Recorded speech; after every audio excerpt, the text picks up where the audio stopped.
gudida abaaraha gobolka Togdheer ayaa maanta deeqa kala duwan ka gudoomay dad muxsiniin ah oo ka kala sugan wadamada Ingiriiska, Maka iyo qaar kamid ah ganacsatada Burco. Deeqa isugu jiray lacag iyo caano qasan oo loogu talagalay in lagu badbaadiyo dadka ay abaaruhu ku habsadeen ee ku nool gobolka Togdheer. Qaar kamid ah culimada gobolka Togdheer iyo ganacsatada Burco oo wakiil ka ahaa deeqahani kala duwan ee la soo gaarsiiyay gudida abaaraha ayaa faahfaahin ka bixiyay waxaana ay hadaladoodii kamid ah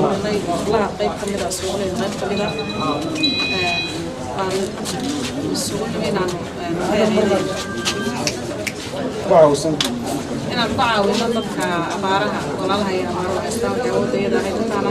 keenay horena waanu keenay raashin waan soo bixinay ilaahay ka siiyo ka soo ururinay inta intaan lacag waan iyo maxay ahaydey u kala galnay meelo dhow ayaan maxay ahaydey u haynaa waan wareejinaynaa insha Allah lacag tiradeedu ma badna laakiin insha Allah ilaahay uu barakeeyo shukran soo dhiibeen Allah ha siiyo khayr kuwa loo geeyay ilaahay ha u barakeeyo aniga Axmed Xasan Maxamed aanu ay soo wakiilatay shirkadda la yiraahdo Gabood oo 2,000 oo kartoon ah oo caano maraaciga qasana 2,000 kartoon oo midkiiba ay ku jirto 24,200 gram ay kaga qayb qaadanayaan tabarucaadka abaaraha Allah khayr ha siiyo waxaan ku wareejinayaa gudoomiyaha gudida tabarucaadka abaaraha ahna barasaabka magaalada aniga oo magacaygu yahay Maxamuud Diriye waxaan doonayaa inaan wareejiyo hanti ama xoolo lacag oo laga soo diray London ay soo direen hablo halka ku nool ay hormood u tahay Nuur Xaaji Xuseen Nuur lacagtaasi waa $1,687 lacagta waxaan ku wareejinayaa gudida tabarucaadka abaaraha gobolka Togdheer oo gudoomiyaha yahay gudoomiyaha gobolka Togdheer isaga ku wareejinaya sallallahu ala nabiyina Muhammad saaka wasabti ah waxaan halkan ku wareejinayaa qadar yar oo lacagtaas waxay ka timi dadweynaha ama jaariyada reer Soomaaliland ee magaalada Makka al-Mukarrama كلها وقلنا لكن سيجارة أنا جوا حيلا صاح حديد وكوكا سلطان دعر حسين دعر إنجنير سعيد ياسين يا شيخ شعيب ويسقلف تيسو يعني ركع هوش حوالي كمدها لعقت هستريد وكل يافر مقريو كنتون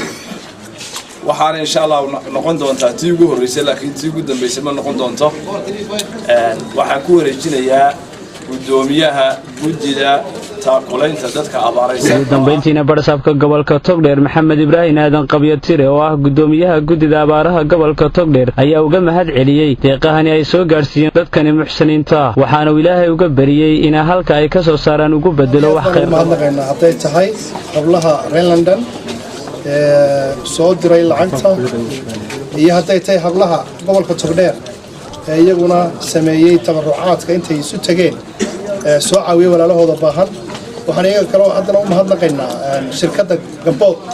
ee 2,000 kartoon iyaguna noo soo gudbiyay nagu deeqay dadka tabaalaysan ee abaaruhu waxyeeleen waxaan kaloo iyagana si gaar ah ugu mahadnaqaynaa walaalaha iyaga Maka degan Saudi Arabia oo soo wakiil Sheekh Mustafa waxaan leenahay idinkuna jazakallahu khayr ama ka soo saartay ilaahay wax san haydu ku bedelo aad iyo aad baan dhammaantoodba ugu ducayn doonaa culimaduna way la hadli doontaa waana waxyaabihii lagu yaqaanay dadka reer Somalilandarka inay iscaawiyaan waana waxay wax ka badanna waa idinka filaynaa inta meelood oo laga keenay inta hore way uga timi lacag haday Sacuudisay haday tahay Ingiriiska iyo haday tahay Togdheerba intaba waanu ka haynay imikana tii koowaad noqon meesha Sheekh Mustafa sheegay waa bilow